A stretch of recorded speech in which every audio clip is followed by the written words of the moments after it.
Перед началом видео, пожалуйста, подпишитесь на наш телеграм-канал и ВКонтакте, чтобы не потерять друг друга в случае блокировки Ютуба. Ссылки в описании под видео и в закрепленном комментарии.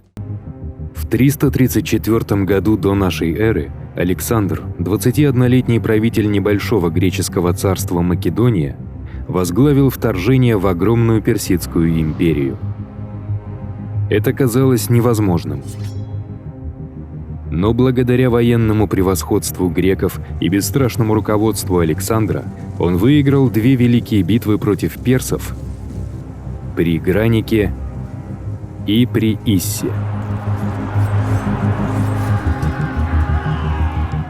Покорив персидские земли к западу от реки Евфрат, он двинулся на восток, в самое сердце империи, в поисках последней схватки с персидским царем Дарием III.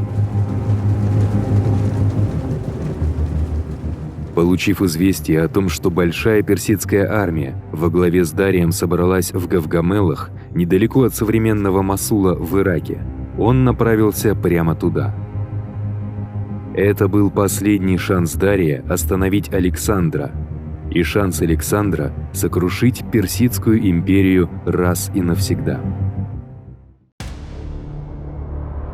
Всем привет! Это канал «Эпичная история». Как вы знаете, YouTube отключил монетизацию в России. Это означает, что наши доходы сильно сократились. До этого мы полагались только на доходы с монетизацией.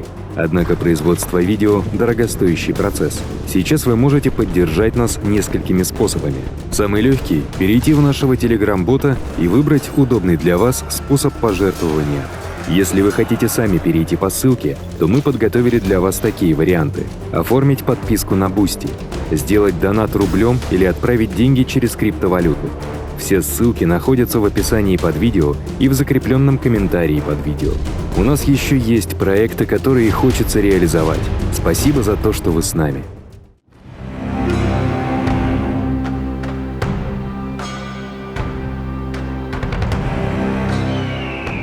Дарий решил сражаться на открытой местности, где его преимущество в численности было бы более ощутимо.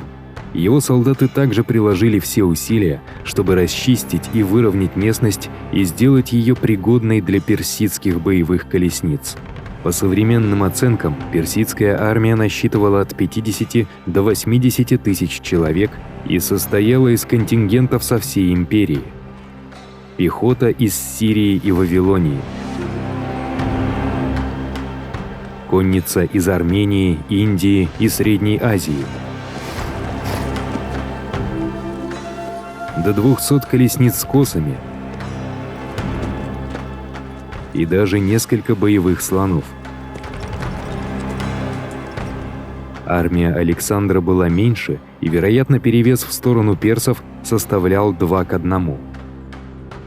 Он расположил свои части в обычном порядке. На левом фланге фракийская и фессалийская конница под командованием Пармениона. В центре македонская фаланга. Каждый вооружен 5-метровой пикой сарисой. На правом фланге Александр со своей элитной кавалерией, гетайрами и своей лучшей пехотой гиппоспистами. Именно с этими подразделениями Александр планировал начать свою главную атаку. Греческие гоплиты образовывали вторую линию и поддерживали оба крыла, которые были отклонены назад для защиты от окружения персами.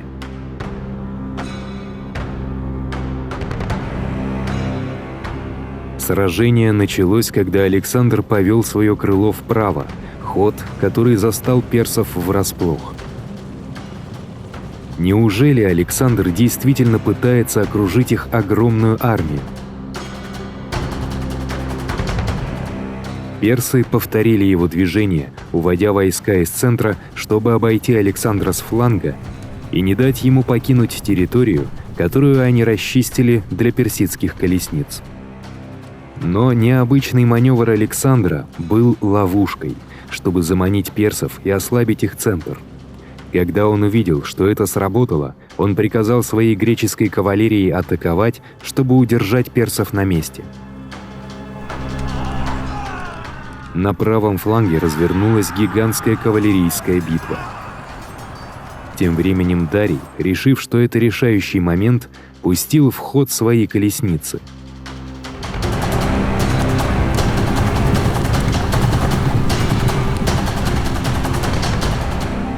Но опытные агрианские копьеметатели уничтожили лошадей и экипажи, а греческая пехота расступилась, позволяя колесницам пройти без вреда.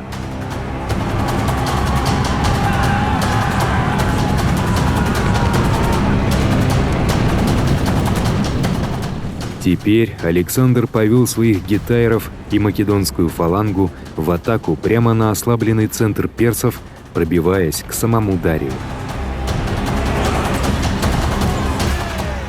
Внезапная яростная атака Александра повергла персов в панику. Центр армии был сломлен и разбит. Сам царь Дарий возглавил бегство.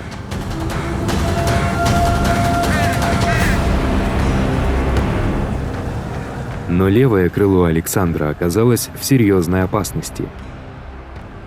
Парменион, столкнувшись с мощным натиском персидской конницы, был практически окружен. Индийские и скифские всадники даже проскочили через брешь в греческой линии, но вместо того, чтобы повернуть и напасть на греков с тыла, они понеслись дальше, чтобы разграбить их лагерь.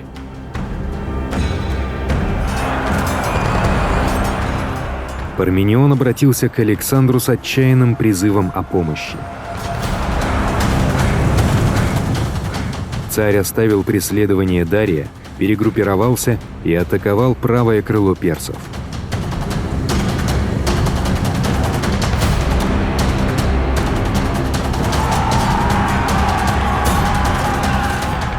Это был самый тяжелый и кровопролитный бой в битве, унесший жизни 60 геттайров Александра. Наконец, когда весть о бегстве Дария распространилась по полю боя, последние персидские всадники повернули и бежали.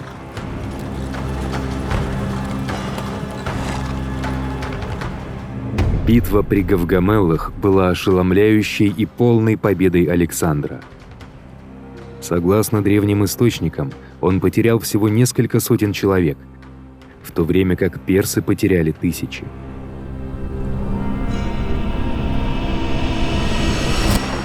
Александр разгромил огромную армию Дария, и теперь дорога на Вавилон, главную столицу империи, была открыта. Македонский царь с триумфом вошел в великий город, признанный персидскими чиновниками новым законным правителем. То же самое произошло и в городе Сузы, где Александр торжественно занял свое место на царском троне Персии. В горах Загроса, у перевала, известного как Персидские ворота, отважные персидские войска в течение месяца удерживали армию Александра. В конце концов, греки нашли горный путь, обходящий их позиции, что позволило им окружить и уничтожить защитников. В начале 330 года до нашей эры Александр достиг Персеполя, церемониальной столицы империи. Александр хотел предстать перед персами как освободитель, как законный преемник царя Дария. Но теперь он приказал разграбить и сжечь Персеполь, возмездие за вторжение персов в Грецию и сожжение священных храмов Афин в 480 году до нашей эры.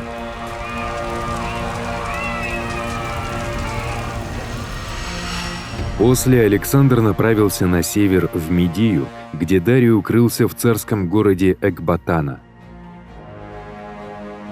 Александр был полон решимости схватить Дария, но беглый царь бежал на восток в надежде собрать новую армию в провинциях Парфия, Бактрия и Сагдиана.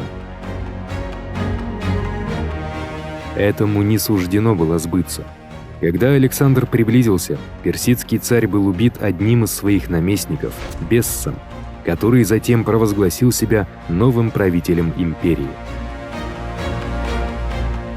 Александр отдал приказ похоронить Дария в царских гробницах Персеполя вместе с его предками. Затем он сделал паузу, чтобы привести в порядок свою огромную новую империю. Александр назначил наместников, которые будут управлять провинциями от его имени, оставив на своих постах нескольких персов, поклявшихся в верности. Затем он возобновил свой поход на восток.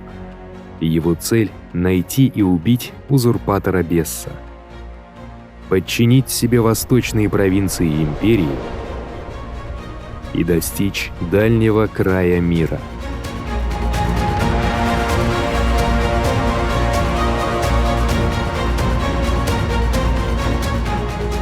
Спасибо за просмотр. Если вам понравилось это видео, пожалуйста, подпишитесь на наш канал, поставьте лайк и обязательно поделитесь им со своими друзьями.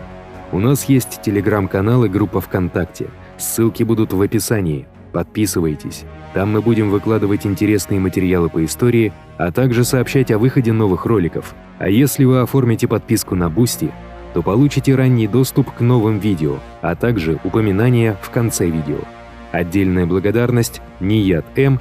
и Сарвар Красильщик.